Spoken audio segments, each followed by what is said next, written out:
right. So, Michael first, who's right? Don, I think that Benjamin Netanyahu delivered a provocative speech, a forceful speech. You knew it was going to be a strong speech just because he has that skill set. But I don't think that his substance alters whether, at this time, he should have come and delivered it. I think a better course of action is to give the President and the Secretary of State the opportunity to negotiate some type of a peaceful resolution of the situation. I'm not convinced that we know enough about the deal where he can weigh in so forcefully today and say it's a bad deal. Speaker Gingrich? Well, I think that the Israelis have a pretty clear sense of what the agreement's going to be. And I think the objective fact is, if you're Israel, as the Prime Minister said at one point yesterday, we talk about national security. Israel talks about survival. And I believe they are terrified of an Iranian nuclear weapon, and they believe that this deal will lead to an Iranian nuclear weapon within a decade, if not sooner. They also have a very powerful case that the Iranians keep lying to the International Atomic Energy Association, or agency, over and over and over, and we have no reason to believe the Iranians will tell the truth. Most Democrats skipped the speech. Nancy Pelosi did go, and Michael, she said that Netanyahu is insulting the intelligence of America. He was talking down to Americans and the administration. I don't think that the implication was so much about the intelligence of the administration or the American people, but I do think by implication this was the Israeli Prime Minister essentially painting the President, despite the platitudes at the outset of the speech, as a patsy, somebody who's being duped by Iran. And I don't think that's fair. And I also think that it's important that America speak with one voice on matters of foreign policy. I don't like the precedent that this sets. If in 2017 President Rand Paul is in a spat with Speaker of the House Debbie Wasserman Schultz, and she takes it upon herself to invite a foreign leader with whom the President is then in disagreement to come and address the Congress, we'll be back in the same position. I don't think that's where we want to be.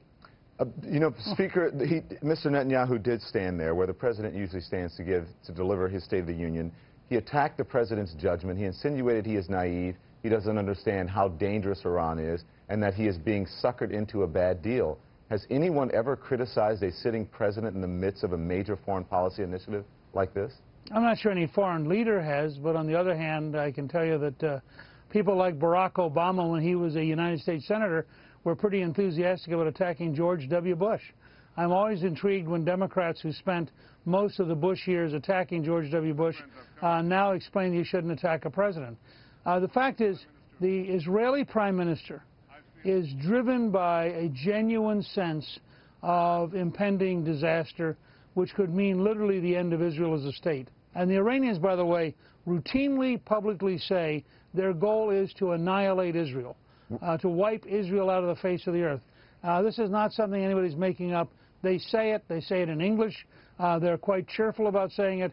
And if you were an Israeli, you'd have a very deep fear of a nuclear-armed Iran. Would you have invited a foreign leader to speak without President Bill Clinton's knowledge as Speaker of the House? Would you have done that?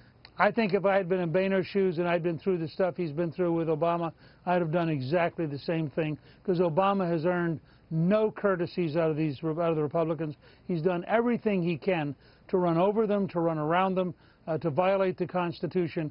And I think that there is zero grounds for the Republicans to worry about Obama's feelings. Michael, I'll give you the last word. Listen, I believe that Benjamin Netanyahu has a legitimate, heartfelt, realistic concern over the fate of his nation. I, too, am worried about the fate of his nation. I think he's also concerned about getting reelected. And the Israelis, as you know, Don, are just 2 weeks away from an election. There's no reason why this speech, if it were to take place, could not have taken place 2 weeks in the future. And I would encourage people to focus their attention on the very final paragraph of the speech when he said that the days of Israeli passivity are over and that Israel is prepared to stand alone. What interpretation are we to take from those words? One might be that if America goes ahead with this deal with Iran, that Israel will strike nonetheless. That'll put us in an uncomfortable position where our allegiance to Israel could really be tested.